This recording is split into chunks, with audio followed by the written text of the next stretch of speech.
Hello, my name is Father Eduardo Fernández. I teach at the Jesuit School of Theology in Berkeley. And I've been asked by the U.S. Hispanic Ministry website to say a few things about this holy season we're in, the season called Advent. Some of you may think of an Advent wreath. Some of you may think of special hymns that we sing like O Come, Emmanuel.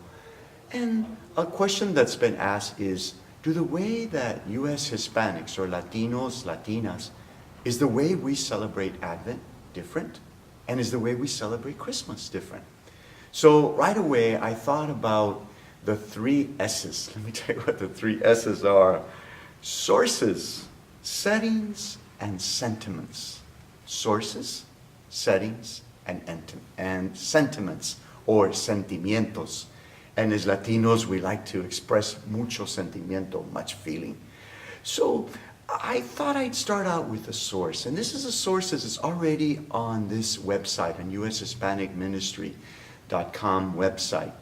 And the source is called La Navidad Hispana, at home and at church. So how is it that U.S. Hispanics celebrate Christmas and the season before it, Advent? And what are the different celebrations? One of the things I really like about this book, and the writers are Miguel Arias, may he rest in peace, Mark Francis, and Arturo Perez Rodriguez.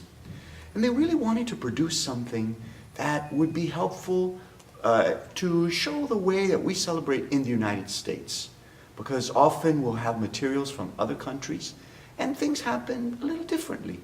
If it's really cold in Chicago, you're probably not going to be wearing a tank top and t-shirt in the street. And so the three things, sources, settings, and sentiments. The sources, this one. The settings are going to be very diverse, as I said, like a great mixture of cultures, so Puerto Rican, Caribbean, Mexican, etc. And finally, the sentiments, the settings. And a thing to keep in mind about the way we celebrate is we go from something that's very concrete.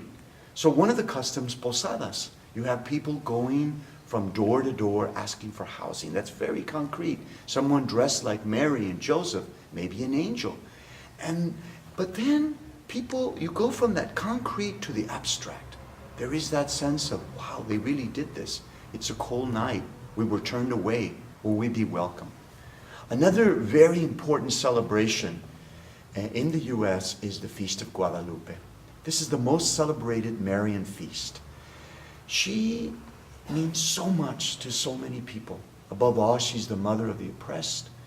Above all, she's the one that reminds us that God is very concerned about the underdog, the little people, the Juan Diegos of the world. Often places will make a novena to her, and Indian dances, mariachis, different celebrations. More and more, she's becoming a symbol of, a common symbol of U.S. Latinos and Latinas and our love for Mary, although different countries have different devotions to her. I hope you've enjoyed this little summary. Like anything, remember that food is a very important part, and the senses are wonderful gifts of God. So, hermanas, hermanos, let us celebrate el Adviento y la Navidad Hispana. Muchas gracias.